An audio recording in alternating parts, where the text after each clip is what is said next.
Hey everybody, welcome back to the channel. In today's video, we are showing you how to change the system font in Windows completely free and no any third-party software required.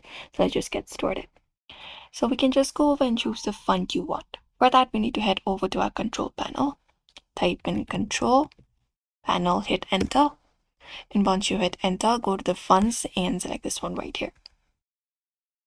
Once you open up fonts, that should redirect you to the settings available and you can look out for the exact name that you would like to apply up. There are different ones like Arial or Algerian, something like that. You can just go over and look out for the one that you would like to apply. Once that is done, what you need to do is you need to open up Windows plus S and just go over and type in Notepad and open it up.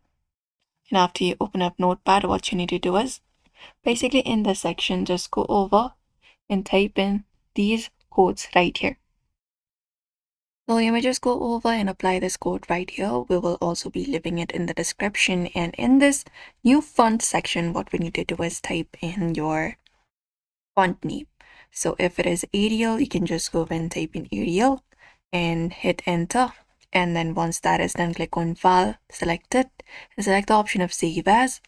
And once you select the Save As option, you can save it as a markdown file. And you can just go over and type in change. You can change the name and type in .reg form. Once that is done, you just need to select this option of all files and then just go over and click on this option of save.